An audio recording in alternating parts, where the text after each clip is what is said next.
ඉතින් මේ සෑරජානන් වහන්සේගේ ඇතුලේ තියෙන විස්තර ගැන විස්තරයක් තියෙනවා. ඔය මහා සෑරජානන් වහන්සේ හදලා ඉවරුණාට පස්සේ දුටුගැමුණු රජතුමාගෙන් පස්සේ මම හිතේ 10 වෙනි වතාවට වගේ ඊළඟට රජ වෙනවා බාතිය කියලා රජ කෙනෙක්.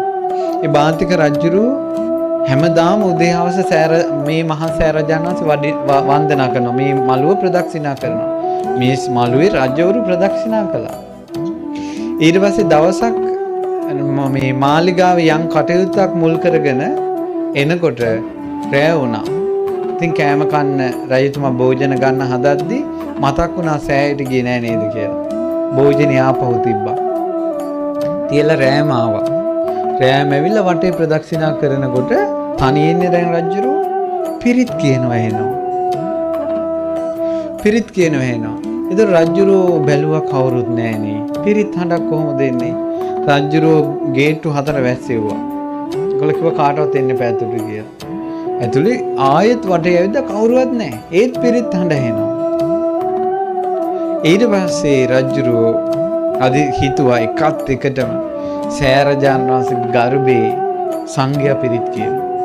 සෑ ගර්භයේ ඇතුලේ රහතන් වහන්සේලා පිරිත් කියන අසිරිය දැකලා මිසක්කා මම නම් නැගිටින්නේ නැහැ කියලා දිගා වෙලා දණ්ඩ නමස්කාර කළා මේ සෑයේ මේ පාදමයිනේ වැදුරුණා.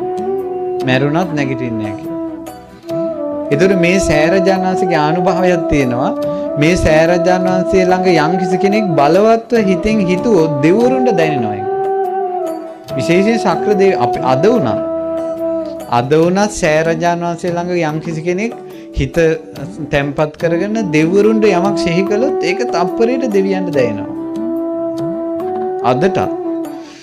ඉතින් ඒ නිසා මේ සෑරජානන් වහන්සේ ගාව මේ වැඳ වැටෙනකොටම ශක්‍ර දෙවිඳුරයාගේ ආසනෙ වුණා. ශක්‍ර දෙවියෝ දැකලා දැන් දිව්‍ය ලෝකේ ඉඳලා තියෙන දෙවියන්ගේ ස්වභාවය පින්වත්නි දෙවියන් දිව්‍ය ලෝකේ ඉඳලා මනුස්ස ලෝකේ බලනකොට මේ ලංකාදරණී තලයේ ඉස්සලාම පේන්නේ රුවන්වැලි සෑය.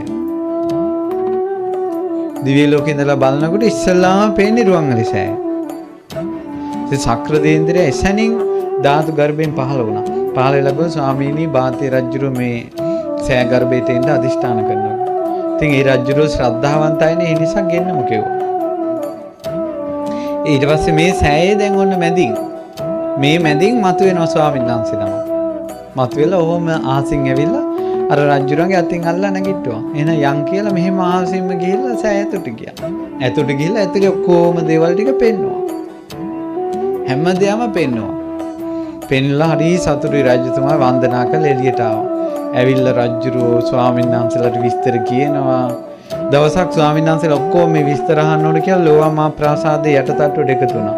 රජුරෝ මේ වගේ ධර්මාසන ඉඳගෙන හවස පටන් ගත්තා. හැන්දෑවේ 3ට 4ට බණ කියන්න පටන් ගත්තා. මම සෑය ඇතුලේ මේවා තියෙනවා මේවා තියෙනවා මේවා තියෙනවා මේවා තියෙනවා මේවා තියෙනවා කියලා. පහුවදා එළි වුණා. පින්ඩපාත යන කාලේ 9ට 8ට 9 වුණා පහුවදා. ඒත් ඉවර නැහැ. ඊට පස්සේ ඇහුවා මේ රජතුමා ඔය කියලා ඉවර නැද්ද? කියනවා ස්වාමිනී මම දැක්ක දේවල් වලින් 10න් පංගුවක්වත් තව කිව්වේ නැහැ කියලා. කිව්වා ස්වාමිනී මම දැක්ක ඔක්කොමත් මම දැක්කේ නැහැ කියනවා. මගේ ඇස් වලට බෙන්ච ටික විතරයි කියනවා ඔය කිව්වේ. ඒත් 10න් පංගුවක්වත් කියලා ඉවර කරගන්න බැරි වුණා කිව්වා. කොහොමද විස්තරේ? රජතුමාට ආසාවක් හිතුණා. පොඩි මේ අනුරුවක් හරි මිනිස්සුන්ට දකින්න තිබ්බොත් හොඳයි කියලා සෑය ඇතුලේ තියෙන පිළිමවල අනුරු හැදුවා. බාතිය රජුරෝ හදලා රජමාලිගාවේ මිදුලේ තියලා අවුරුද්දකට වතාවක් මිනිස්සුන්ට පෙන්නනවා.